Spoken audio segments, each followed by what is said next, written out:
Welcome to the Fairy Elephant Effect podcast.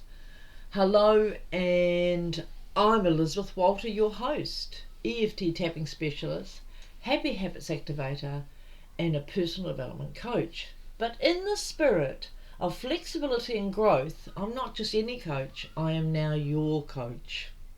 This podcast, The Fairy Elephant Effect, is inspired by my book of the same name, where we explore the power of momentum, mind shifts, and breaking free of negative patterns.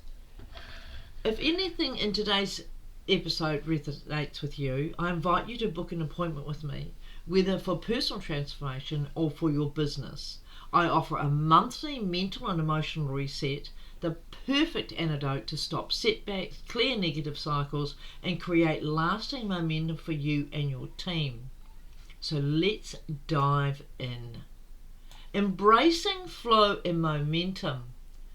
This week I want to talk about flow because some days I wake up and I just can't find it. I don't know about you, but even when I feel good about my life, there are mornings when my brain struggles to switch on. Today was one of those mornings. I got up, started my usual routine. I did my prime the day practice, getting myself into a positive mindset. I got out of bed, did my morning pages, and wrote in my diary a new habit I've developed. This diary isn't about journaling my thoughts. It's more like a record of yesterday, the things I did, moments I want to remember, and what was important, what felt important for me. So that's what I did this morning, and I have found this practice incredibly valuable. So often we think, what did I do yesterday? And it feels like nothing. But when we write it down, we start to see momentum, and that's what I want to focus on today. But back to my morning. After journaling, I went into my office ready to work, but I just couldn't quite get into it. I wasn't in flow. I listened to some affirmations, but I still wasn't there. Then I realised my energy wasn't aligned. Something was off. So I turned to meditation. I do a lot of meditations, and especially guided meditations. And I absolutely love Brian Scott. Check him out. His work is incredible. After the meditation, I felt the shift. Then a package arrived. My first copies of the Fairy Elephant Effect book from Amazon. I have had it printed before, but this is the first time going through Amazon, and it filled me with joy. And just like that, I was in flow again.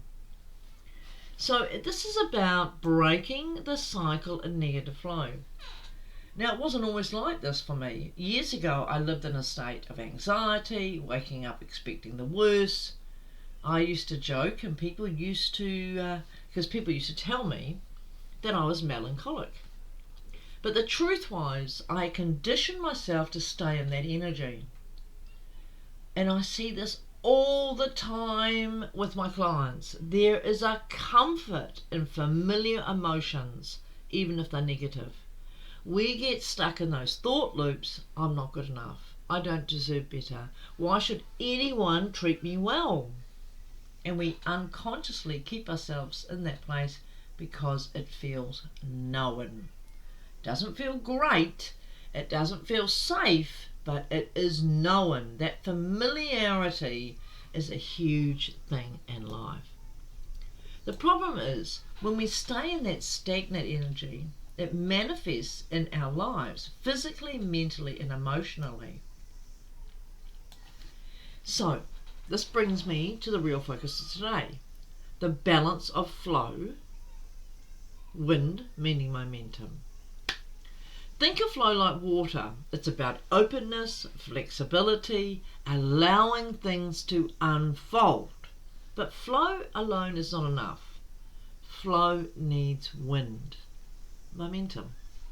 Wind is momentum. It's inspired action. Too many people think going with the flow means waiting to see what happens. But a river doesn't stop moving, and neither does wind. Imagine waking up on a still morning, feeling the first soft breeze. It invigorates you. That's what momentum does. It charges you up and moves you forward. Creating your own wind, taking inspired action. Going back to my diary, it isn't just an exercise in reflection, it's momentum. Yep, that's what it is. Writing down what I did yesterday creates evidence of momentum. I see progress, I see action, I see flow turning into momentum. And so when we do that, we are giving ourselves an intrinsic emotional connection as well. Because as humans, one of the most important things we need is evidence of progress, whether it be big or small. So ask yourself, where in your life are you in flow but lacking wind? Are you being flexible but not taking action? Are you stuck resisting momentum? We are never truly still. Even in moments of pause, life is shifting. Our thoughts create our emotions create our experiences. And there is a cost to ignoring momentum. A quick example, my son had a physical job he doesn't enjoy.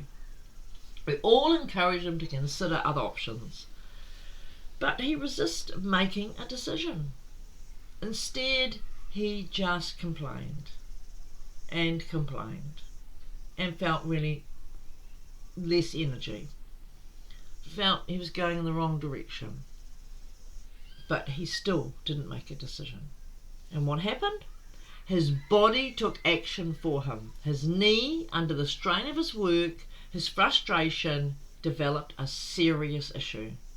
Now he has been forced to shift. He's been forced to change his direction in life. He can no longer stay in that same role. His body said enough. And this happens time and time again. We get a thought, and we allow that thought to simmer, we allow that thought to come up and infest us, and then our emotions start to agree with those thoughts, because that's what our emotions do. They follow the leader, and then our body will have a reaction. And it's, you will know that this has happened to you. That's just one example. How often do we do this? We resist change, hold on to old patterns, then life steps in, sometimes in the form of an illness, injury, or unexpected shifts to push us forward. And then there's the power of a no. When we get a no in life, it's not a rejection, it is a redirection. It's life saying, this isn't the best thing for you. Something better is available. But if we're too rigid, too locked into how things should happen, we miss the opportunity to flow into something greater. Now, has that happened for you? It's happened for me. Not now, not these days, because I have learned that being in flow and then allowing the wind to create the momentum in my life, I end up in the most amazing places. I have magical moments and magical days where things have lined up, and even things that I couldn't even imagine are now coming into my life, into my orbit. So, are you in flow but missing the wind? Are you resisting momentum and afraid to take inspired action? Where in your life are you ignoring the signs that it's time to move? Flow and wind work together. One without the other leads to stagnation. When we embrace both, that's when life moves forward with ease. Are you in flow? Are you embracing the wind? Thank you for joining me today. If you have any comments or feedback is absolutely wanted and needed, because it's just going to make me better at being able to speak to the things that you need in your life. I am so grateful for this opportunity to speak to you again. I'm Elysabeth Wolter, an EFT Tapping Specialist, a Happy Habits Activator, and your coach.